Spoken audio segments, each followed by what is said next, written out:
Mi hermana se burló de mi negocio de Internet en la cena familiar. Todos rieron. Mi respuesta silenciosa fue un email el lunes para retirar mi inversión de $150 millones de su startup. Ahora tienen una junta de emergencia. Desde pequeños, Isabella siempre fue la niña prodigio. Mientras yo pasaba horas construyendo computadoras en el garaje, ella ganaba torneos de debate y elecciones del consejo estudiantil. Mamá sonreía radiante cada vez que Isabella hablaba de su potencial de liderazgo y sus planes para revolucionar la industria tecnológica. Tu hermana tiene visión, decía papá, viendo a Isabella presentar su plan de negocios de la secundaria. Ella entiende lo que se necesita para construir algo real. Mientras tanto, a mí me descartaban como el chico de las computadoras que jugaba con aparatos todo el día. Cuando empecé a trabajar como desarrollador web freelance a los 16 años, ganando más que la mayoría de los adultos, la familia lo llamó dinero de bolsillo y sugirió que me centrara en materias de verdad, como la carrera de pre-derecho de Isabella. La dinámica solo se intensificó en la universidad. Isabella asistió a la Harvard Business School mientras yo elegí una universidad estatal para estudiar ciencias de la computación. Cada reunión familiar se convertía en un escaparate de los logros de Isabella en el networking, su pasantía en Goldman Sachs, su aceptación en programas exclusivos de emprendimiento. Isabella está haciendo conexiones que importan, explicaba mamá a los parientes. Está construyendo relaciones con futuros CEOs y capitalistas de riesgo. Así es como se hacen los negocios de verdad. Cuando yo mencionaba mis proyectos de software o las aplicaciones que estaba desarrollando, la conversación rápidamente volvía al último honor académico o victoria en una competencia de negocios de Isabella. Aprendí a quedarme callado durante estas discusiones, centrándome en mi código en lugar del reconocimiento familiar. Después de la graduación, Isabella lanzó su startup tecnológica con gran fanfarria. La familia invirtió sus ahorros, convencida de que estaban respaldando la próxima historia de éxito de Silicon Valley. Los periódicos locales cubrieron su evento de lanzamiento. LinkedIn se inundó de felicitaciones de nuestra red de contactos. La empresa de Isabella va a cambiarlo todo, proclamó papá en la cena de Navidad de ese año. Tiene la perspicacia para los negocios y la visión para que funcione. Yo, por mi parte, había iniciado silenciosamente mi propia consultoría de software, trabajando con empresas de Fortune 500 para optimizar su infraestructura digital. El trabajo era altamente técnico, extremadamente rentable y completamente invisible para cualquiera fuera de la industria. Mientras Isabella daba conferencias de prensa, yo resolvía problemas complejos para clientes que pagaban tarifas premium por discreción. Mi cuenta bancaria crecía constantemente, pero conducía el mismo Honda usado y vivía en un apartamento modesto. La familia asumía que apenas sobrevivía como un chico de las computadoras freelance. Cuando preguntaban por mi trabajo, mencionaba algunos proyectos de programación y cambiaba de tema rápidamente. La startup de Isabella, mientras tanto, quemaba capital a un ritmo alarmante. La emoción inicial se había desvanecido ante la dura realidad de la competencia del mercado, los desafíos del desarrollo de productos y los costos de adquisición de clientes. Pero la familia seguía siendo optimista, convencida de que la formación de Isabella en Harvard finalmente daría sus frutos. Son solo dolores de crecimiento, aseguraba mamá a los parientes preocupados. Todas las startups exitosas pasan por esta fase. 2 años después del lanzamiento de Isabella, su empresa perdía dinero a espuertas. La ronda de financiación inicial estaba casi agotada y los posibles inversores hacían preguntas difíciles sobre las proyecciones de ingresos y la viabilidad del mercado. Isabella necesitaba una inyección de capital importante para sobrevivir. Fue entonces cuando hice mi jugada. A través de una red de empresas fantasma y vehículos de inversión, me convertí en el mayor inversor anónimo de Isabella. La inyección de $150 millones llegó a través de una prestigiosa firma de capital de riesgo especializada en startups tecnológicas. Para Isabella y la familia, parecía una validación de los jugadores más respetados de la industria. Sabía que Isabella atraería a inversores serios, celebró papá cuando se anunció la financiación. Esto es exactamente lo que esperábamos de alguien con su trayectoria. Los términos de la inversión estaban estructurados para darme un control significativo sobre las decisiones de la empresa, manteniendo un anonimato completo. Isabella creía que había convencido a sofisticados inversores institucionales para que respaldaran su visión. En realidad, estaba siendo financiada por su fracasado hermano menor, que supuestamente no entendía nada de negocios de verdad. La ironía era perfecta. Cada reunión de la junta, cada decisión estratégica, cada dirección importante de la empresa estaba, en última instancia, bajo mi control. Isabella presentaría sus planes a inversores que ella pensaba que estaban evaluando su perspicacia para los negocios, sin saber que el principal tomador de decisiones era alguien a quien ella había descartado como un emprendedor de pacotilla. El éxito de la financiación de Isabella elevó su estatus dentro de la familia a niveles casi de celebridad. Cada reunión se convirtió en una oportunidad para que compartiera actualizaciones sobre su revolucionaria empresa y los sofisticados inversores que creían en su visión. Los inversores de Isabella incluyen a algunas de las personas más exitosas de Silicon Valley, explicaba a los parientes impresionados. No solo proporcionan capital, sino que ofrecen orientación estratégica basada en décadas de experiencia construyendo empresas exitosas. La familia pendía de cada una de sus palabras. Isabella se había convertido en su prueba de que el trabajo duro, la educación adecuada y los fundamentos empresariales conducirían inevitablemente al éxito. Ella representaba todo lo que creían sobre el logro y el reconocimiento. Mientras tanto, mi verdadero éxito permanecía completamente invisible. La consultoría se había convertido en una operación multimillonaria con clientes en 3 continentes. Había desarrollado un software propietario por el que las empresas de Fortune 100 pagaban sustanciales tarifas anuales. Mi patrimonio neto personal había alcanzado niveles que habrían conmocionado a la familia, pero mantenía el mismo estilo de vida modesto y un comportamiento humilde. Cuando Isabella hablaba de la trayectoria de crecimiento de su empresa y las relaciones con los inversores, yo asentía cortésmente y hacía preguntas reflexivas. La familia interpretaba mis preguntas como la curiosidad de alguien que no entendía realmente de negocios, en lugar de las percepciones de alguien que controlaba en secreto toda la operación.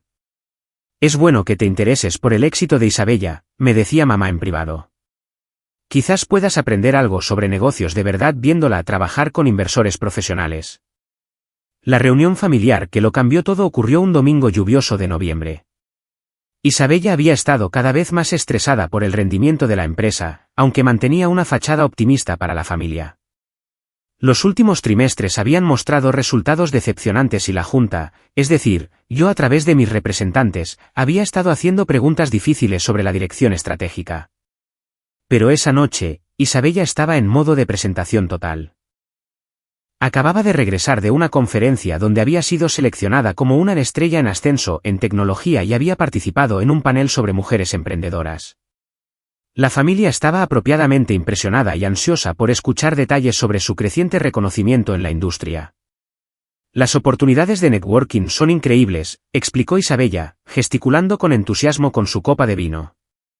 Cuando operas a este nivel, te conectas con inversores, asesores y emprendedores que entienden cómo construir empresas serias. Miró en mi dirección con lo que solo podría describirse como lástima mezclada con condescendencia. Es un mundo completamente diferente de lo que la mayoría de la gente entiende por negocios. Tienes que pensar estratégicamente, entender la dinámica del mercado, gestionar las relaciones con los inversores, construir sistemas escalables. No es algo que puedas descifrar simplemente jugando con computadoras. Papá asintió sabiamente. Esa es la diferencia entre el emprendimiento real y los pasatiempos que la gente llama negocios. Mamá intervino. Isabella aprendió los fundamentos en Harvard. Ella entiende cómo trabajar con inversores serios que esperan operaciones de nivel profesional. Yo seguí comiendo en silencio, ocasionalmente haciendo preguntas sobre aspectos específicos del rendimiento de su empresa. La familia interpretó mis preguntas como un interés fraternal en lugar de las indagaciones de alguien que tenía acceso a informes financieros detallados y actas de reuniones de la junta. Entonces Isabella hizo el comentario que selló su destino. La cuestión con los negocios de verdad, dijo, mirándome directamente, es que no puedes fingirlo. O entiendes cómo trabajar con inversores institucionales y construir operaciones escalables, o solo estás jugando a ser emprendedor con tu cosita esa de Internet. La mesa estalló en una risa de apoyo. Incluso nuestra tía, generalmente diplomática, se unió al acuerdo general de que Isabella había capturado perfectamente la diferencia entre los negocios serios y el diletantismo amateur. Deja de jugar a ser emprendedor, anunció Isabella con finalidad. Tu cosita esa de Internet no es un negocio de verdad. Todos se rieron más fuerte. Asentí en silencio y respondí, entendido. Pero por dentro, ya estaba componiendo el correo electrónico que lo destruiría todo. Pasé la noche del domingo revisando los archivos de la empresa de Isabella. Como inversor controlador, tenía acceso a cada documento financiero, cada presentación de la junta, cada plan estratégico. Los números contaban una historia cruda. A pesar de la inyección de mis 150 millones de dólares, la empresa seguía perdiendo dinero a un ritmo insostenible. Isabella había utilizado la inversión para expandirse rápidamente sin abordar los problemas fundamentales del modelo de negocio. Los ingresos por cliente seguían siendo bajos, los costos de adquisición de clientes estaban aumentando y las presiones competitivas se intensificaban. La empresa necesitaba otra ronda de financiación importante en un plazo de 6 meses o se enfrentaría a graves problemas de flujo de caja. Más importante aún, la Junta se había preocupado cada vez más por la toma de decisiones estratégicas de Isabella. Varias contrataciones clave habían sido un desastre, los plazos de desarrollo de productos se incumplían constantemente y los acuerdos de asociación se habían caído debido a expectativas poco realistas. Los inversores, es decir, yo, habíamos sido pacientes, pero la paciencia se estaba agotando. El lunes por la mañana, envié un correo electrónico cuidadosamente redactado al socio gerente de la firma de capital de riesgo que servía como mi fachada para la inversión. Tras una cuidadosa consideración de los datos de rendimiento recientes y las preocupaciones estratégicas planteadas en nuestra última reunión de la Junta, escribí: creo que es hora de reconsiderar nuestra posición en esta inversión. Por favor, inicien el proceso para una retirada completa de nuestra participación de 150 millones de dólares. Quiero que todos los fondos sean transferidos de vuelta a nuestras cuentas principales para el final de la semana. El correo electrónico era profesional, empresarial y devastador. Retirar 150 millones de dólares de una startup no solo dañaría la empresa, sino que la mataría efectivamente. Ningún otro inversor intervendría para reemplazar ese nivel de financiación, especialmente después de un voto de no confianza tan dramático del inversor principal. En cuestión de horas, la firma de capital de riesgo se había puesto en contacto con Isabella para programar una reunión de junta de emergencia. Isabella me llamó el martes por la mañana y su voz había perdido toda su confianza habitual. Algo raro está pasando con los inversores, dijo. Quieren reunirse mañana y están hablando de reposicionamiento estratégico y reasignación de capital. No entiendo qué está pasando. Expresé una preocupación apropiada. Eso suena estresante. ¿Crees que está relacionado con los números trimestrales? No lo sé, admitió Isabella. El rendimiento no ha sido perfecto, pero estamos construyendo para el crecimiento a largo plazo. Los inversores de verdad deberían entender que las empresas tecnológicas pasan por fases difíciles antes de escalar. La reunión de la Junta del miércoles fue brutal. Los representantes del capital de riesgo, actuando bajo mis instrucciones, presentaron un análisis exhaustivo de los problemas de la empresa. Las proyecciones de ingresos eran poco realistas, la gestión de costos era deficiente y la ejecución estratégica se quedaba constantemente corta de las expectativas. Hemos sido pacientes, explicó el socio principal. Pero nuestro análisis indica problemas fundamentales con el modelo de negocio y la estrategia de ejecución. No creemos que una inversión de capital adicional sea productiva en este momento. Isabella se defendió con presentaciones sobre la oportunidad de mercado, las ventajas competitivas y la visión a largo plazo, pero los números eran innegables. La empresa estaba quemando efectivos sin generar un crecimiento sostenible. Hemos decidido retirar nuestra inversión, anunció el socio. Con efecto inmediato, liquidaremos nuestra posición y reasignaremos el capital a oportunidades más prometedoras. Isabella estaba atónita. No pueden simplemente retirar 150 millones de dólares de la noche a la mañana. La empresa colapsará sin esa financiación. Entendemos las implicaciones, respondió el socio con frialdad. Pero nuestra responsabilidad es con nuestros propios inversores, y no podemos justificar el apoyo continuo a operaciones que no cumplen con las expectativas de rendimiento. Para el jueves, se había corrido la voz por la familia de que la empresa de Isabella se enfrentaba a una crisis. Los inversores sofisticados habían retirado repentinamente su apoyo, dejando a la startup en una necesidad desesperada de financiación de emergencia. Mamá convocó una reunión familiar para el viernes por la noche. Tenemos que encontrar la manera de ayudar a Isabella en este momento difícil, anunció. A veces, Incluso los mejores emprendedores se enfrentan a contratiempos cuando los inversores no entienden su visión. La reunión parecía un consejo de guerra.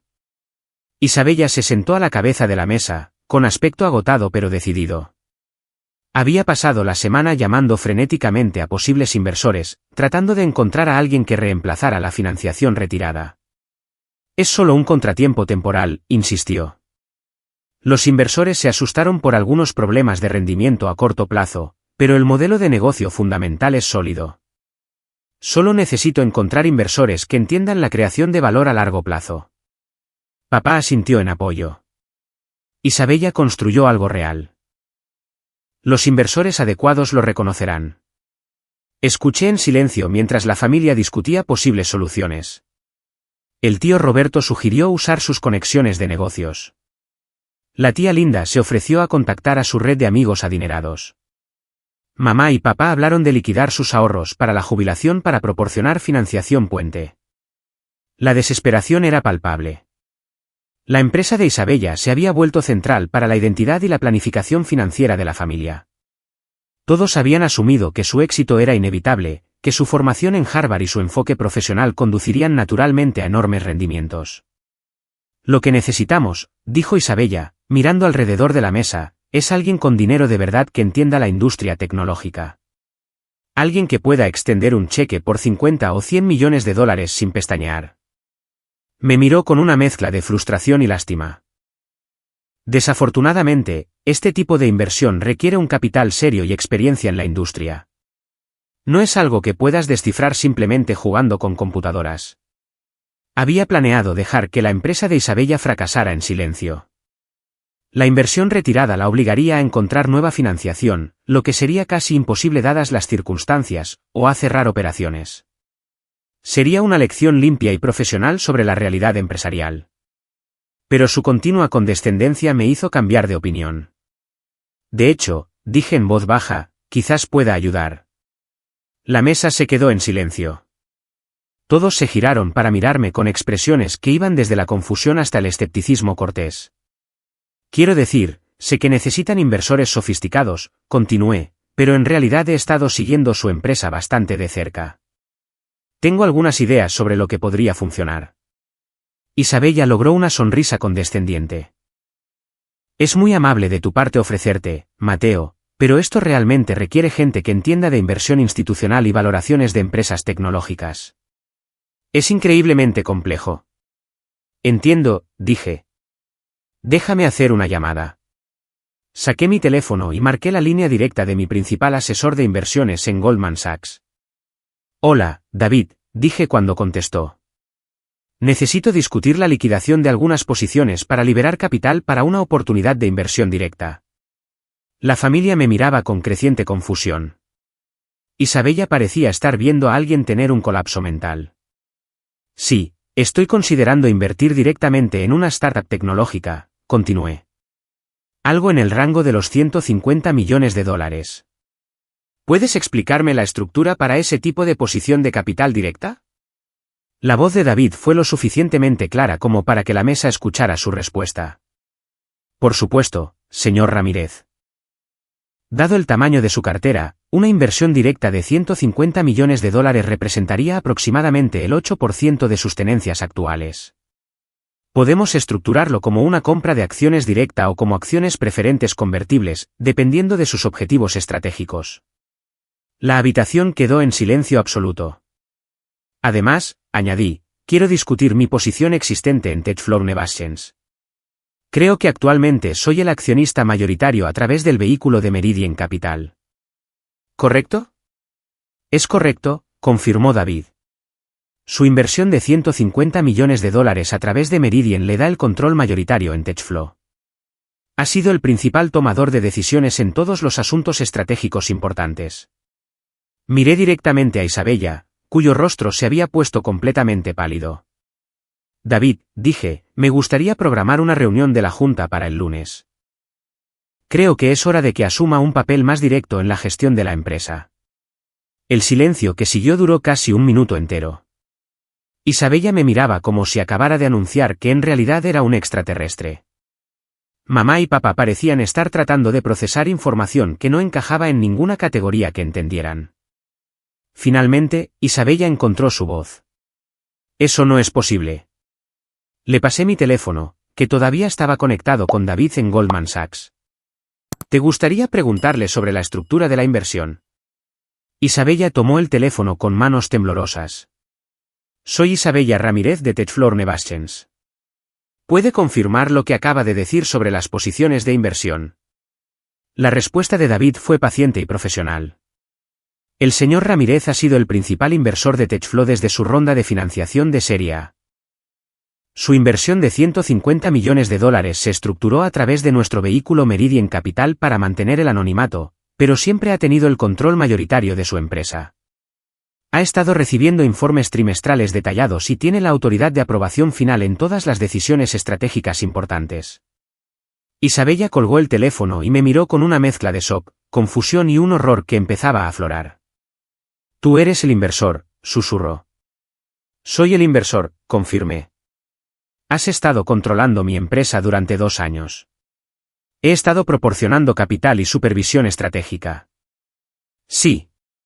La familia todavía estaba tratando de procesar lo que acababan de escuchar. Papá habló primero. Así que cuando hacías preguntas sobre el negocio de Isabella, estaba comprobando si su entendimiento coincidía con los informes que recibía del equipo de gestión, expliqué. Mamá negaba con la cabeza lentamente. Tú, cosita esa de Internet, es una consultoría de software que genera unos $40 millones al año en ingresos, dije. La inversión en la startup se financió con mis ahorros personales. El rostro de Isabella pasaba por una gama de emociones, shock, vergüenza, ira y algo que parecía dolor. Se estaba dando cuenta de que todo lo que había dicho sobre inversores de verdad y capital sofisticado había sido dirigido a la persona que en realidad era su inversor real y su capital sofisticado. ¿Por qué?, preguntó finalmente. Consideré la pregunta cuidadosamente. Inicialmente, porque creía en tu visión y quería ayudar. La estructura anónima era para evitar que la dinámica familiar complicara las decisiones de negocio. Miré alrededor de la mesa a los miembros de la familia que habían pasado años desestimando mi éxito real mientras celebraban lo que pensaban que era la perspicacia empresarial superior de Isabella. Ahora, creo que es hora de tener algunas conversaciones honestas sobre el éxito empresarial y el respeto. Las semanas siguientes trajeron una transformación completa en la dinámica familiar. La empresa de Isabella no colapsó. En cambio, la reestructuré con una supervisión de gestión adecuada y objetivos de crecimiento realistas. Pero el papel de Isabella cambió de CEO a un puesto de gerente de producto senior, con ejecutivos experimentados contratados para manejar las operaciones y la estrategia. A la familia le costó adaptarse a la nueva realidad. Años de suposiciones sobre el éxito, la inteligencia y la competencia empresarial habían sido completamente derribados. El chico de las computadoras, que pensaban que apenas sobrevivía, era en realidad un multimillonario que había estado financiando en secreto la startup de su niña prodigio. Isabella se tomó la transición con dificultad. Todo lo que había creído sobre su éxito empresarial se había construido sobre el capital proporcionado por el hermano al que había descartado como incapaz de entender los negocios de verdad. Los inversores sofisticados de los que se había jactado eran en realidad representantes de alguien a quien había menospreciado constantemente. Pero algo interesante sucedió con el tiempo. Una vez que Isabella dejó de intentar demostrar su superioridad y comenzó a aprender de mentores experimentados, empezó a destacar. Las habilidades que había desarrollado en Harvard, combinadas con la humildad y la orientación adecuada, la hicieron genuinamente efectiva en su nuevo rol. La empresa, mientras tanto, se volvió rentable en 6 meses. Con expectativas realistas y una asignación de capital adecuada, el modelo de negocio que Isabella había imaginado realmente funcionó. El problema nunca había sido su visión, sino su ejecución y su falta de voluntad para reconocer lo que no sabía. En cuanto a mí, finalmente comencé a ser honesto sobre mi propio éxito. La familia se enteró de la consultoría, las licencias de software, la cartera de inversiones y las diversas empresas que había estado construyendo en silencio durante años. El reconocimiento se sintió bien, pero no era lo principal. Lo principal era que el éxito se presenta en muchas formas. El MBA y las habilidades de networking de Isabella eran valiosos, pero no eran más valiosos que la experiencia técnica y la asignación paciente de capital. Las conexiones de Harvard importan, pero no importan más que resolver problemas reales para clientes que pagan precios premium por resultados. Lo más importante es que aprendí que el respeto familiar no se puede comprar con inversiones anónimas o un éxito silencioso. A veces tienes que estar dispuesto a hablar, incluso si eso significa perturbar suposiciones cómodas sobre quién entiende los negocios de verdad y quién solo está jugando a ser emprendedor. Isabella nunca volvió a cuestionar si mi cosita de internet era un negocio de verdad, y yo nunca volví a permitir que nadie en la familia asumiera que sus logros los hacían automáticamente más calificados para juzgar los caminos de otras personas hacia el éxito. El juego de las apariencias había terminado para ambos.